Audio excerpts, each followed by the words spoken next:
अस्सलाम वालेकुम दोस्तों, अगर आप एडवेंचर लवर हैं तो मकरान कोस्टल हाईवे के नाम से वाकिफ़ होंगे, जो कि पाकिस्तान की एक मशहूर शाहराह बन चुकी है। इस हाईवे पर शायद ही कोई ऐसा मकाम होगा जहां आप रुककर तस्वीर बनाने पर मजबूर ना हो।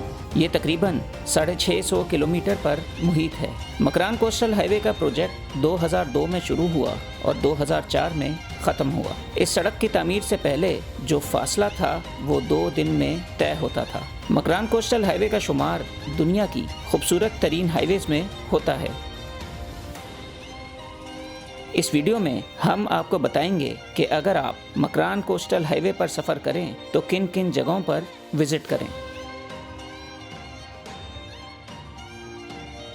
Number 1, mud volcanoes. Makran coastal highway के मुख्तलिफ मकामात पर ये मट्टी उगलते पहाड़ मौजूद हैं।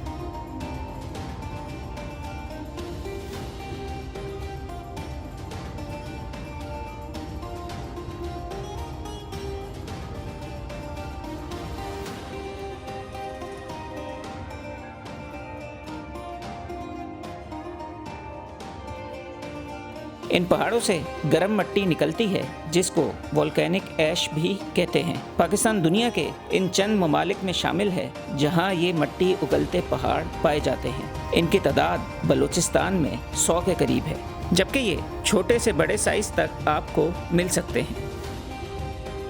हिंदू मज़हब से ताल्लुक़ रखने वाले लोगों के लिए ये पहाड़ बहुत मुक़द्दस हैं। वो इन पहाड़ों की मट्टी को अपने जिस्म पर मल कर ख़ास रूहानी ताकत और सुकून महसूस करते हैं। ये जी मट्टी उगलता पहाड़ है, मड वोल्केनोस।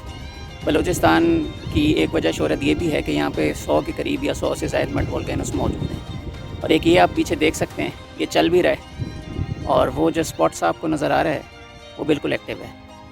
और ये मट्टी इसकी काफ़ी नरम होती है। मैं इसके अंदर गिर भी चुका हूँ 2016 में घुटनों तक। तो इधर आके आपने काफ़ी एहतियात करनी है जब भी आपने आना है। 2 मड वोल्केनोस इसके आगे पीछे भी मौजूद हैं। इस तरफ वाला बिल्कुल सूख चुका है और एक सामने है, उधर उसका लेवल थोड़ा कम है। ये आपने देखा है, ये बिल्कुल चल रहा है। नंबर 2, सपत बीच।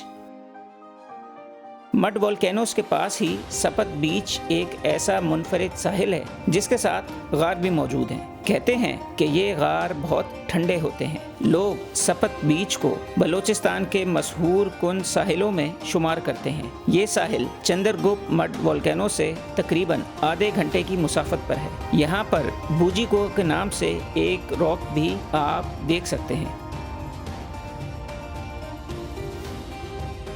नंबर 3, कुंड मलीर। कुंड मलीर के साहिल को 2018 में एशिया के खूबसूरत तरीन साहिलों में शुमार किया गया था। इसका फासला कराची से तकरीबन 240 किलोमीटर है। वैसे तो कुंड मलीर माहीगीरों की एक बस्ती है। इधर कराची के अक्सर लोग वीकेंड पर पिकनिक मनाने के लिए आते हैं। यहाँ काफ़ी तादाद में होटल्स भी खुल चुके हैं। यहीं पर मुनफरिद गोल्डन बीच भी है।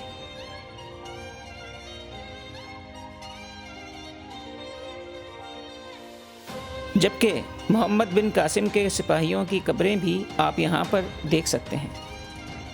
इस मकाम से बिल्कुल ऑपोजिट साइड पर रास्ता नानी मंदिर की तरफ जाता है। Number 4, Hingol river. कुंड मलीर से ज़रा पहले एक रास्ता दरियाए हिंगोल की तरफ जाता है। हिंगोल बलूचिस्तान का सबसे लंबा दरिया है जिसकी लंबाई 350 मील है। कहते हैं कि इस दरिया में साल भर पानी रहता है। यही रास्ता आगे नानी मंदिर की तरफ जाता है जिसको हिंदू मज़हब से ताल्लुक़ रखने वाले लोगों में बहुत अहम मकाम हासिल है। Number 5, princess of hope. Kund Malir से आगे जाएं तो ये प्रिंसेस ऑफ होप का मुजस्मा आता है। ये कुदरती रॉक फॉर्मेशन है। इस मुजस्मे को ये नाम हॉलीवुड अदाकारा एंजेलिना जूली ने दिया था जब वो यहाँ 2002 में UN एम्बेसडर के तौर पर आई थी। इसके साथ ही एक और मुजस्मा है जो कि मिस्र के अबुल हलूल से मुमासलत रखता है। हिंगोल में बहुत सी ऐसी जगह हैं जहाँ ऐसे खूबसूरत लैंडस्केप्स पाए जाते हैं और दरअसल हिंगोल की खूबसूरती की वजह यही पहाड़ हैं जिनको देखकर बिल्कुल अंदाज़ा नहीं होता कि ये इसी सरजमीन पर वाक़ हैं। माहिरीन का कहना है कि ये मुजस्मे समंदरी हवाओं के कटाव के बायस कुदरती तौर पर ऐसी शक्ल इख्तियार कर गए हैं। नंबर 6, पसनी बीच। पसनी को रकबे के लिहाज से गवादर की सबसे बड़ी तहसील माना जाता है। वैसे तो ये माहीगीरों की एक कदीम बस्ती है, जबकि यहाँ का साहिल भी देखने से ताल्लुक़ रखता है। अगर आप इधर आएँ तो इस बीच पर कुछ वक्त ज़रूर गुजारें।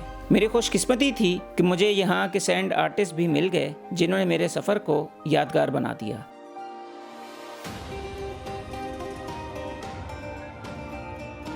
यहीं पर सहराई इलाका भी है जो किसी भी नए आने वाले को अपनी तरफ अट्रैक्ट करता है। और ये डेजर्ट एरिया है पसनी का सारा, उस तरफ समंदर है।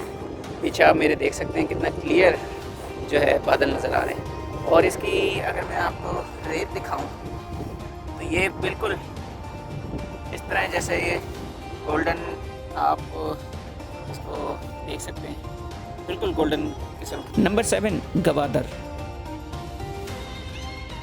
गवादर आजकल दुनिया भर की तवज्जो का मरकज़ बना हुआ है। यहाँ देखने की बहुत सी जगह हैं जिसमें गवादर क्रिकेट स्टेडियम आजकल सबसे मकबूल है। इसके अलावा यहाँ की गवादर बीच लाइब्रेरी देखने से ताल्लुक़ रखती है। गवादर के ओल्ड सिटी में करीमुख होटल और ओमान फोर्ट भी ज़रूर जाएं। जबकि जीवनी के बाद गवादर का सूरज गरूब होने का मंजर सबसे काबिल दीद है। नंबर 8, गंज विलेज। पूरी मकरान कोस्टल हाईवे पर जितने बीचेस हैं इनमें गंज का बीच सबसे खूबसूरत और मुनफरिद हैसियत का हामिल है। कहते हैं कि किसी ज़माने में यहाँ पुर्तगाली आए थे जिनके कस्बे का नाम गंज था, जो बिगड़कर गंज बन गया।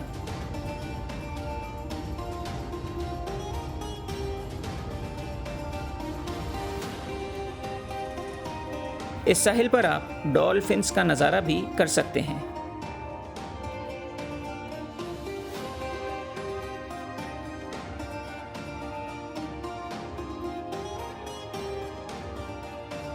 इसके अलावा यहाँ की मछली का जायका भी बहुत लजीज है। नंबर 9, जीवनी। जीवनी पाकिस्तान का सबसे आखिरी पोर्ट है। इसका एयरबेस दूसरी जंग अजीम में ब्रिटिश के इस्तेमाल में रहा, जबकि जीवनी की दुनिया भर में वजह शोहरत इसका सूरज गरूब होने का मंजर है जो हर देखने वाले पर सहर तारी कर देता है।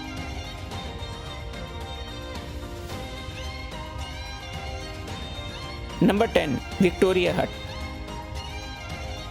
कहते हैं कि किसी ज़माने में जीवनी में सूरज गरूब होने का मंजर देखने मलका विक्टोरिया ने आना था। वो यहाँ आई या ना आई इस पर इख्तलाफ पाया जाता है, मगर उनकी आमद की खबर सुनकर यहाँ एक हट बनाया गया था जो आज भी मलका विक्टोरिया के नाम पर विक्टोरिया हट के नाम से जाना जाता है। इसका कंट्रोल अब कोस्ट गार्ड्स के पास है।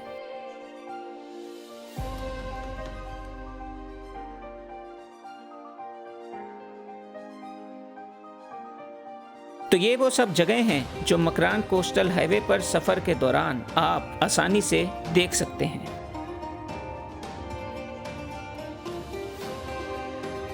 तो ये थी आज की वीडियो। उम्मीद है आपको पसंद आई होगी। अपनी राय से ज़रूर आगाह कीजिएगा और हमारा YouTube channel follow down the road ज़रूर सब्सक्राइब कीजिएगा। अगली वीडियो तक के लिए इजाज़त।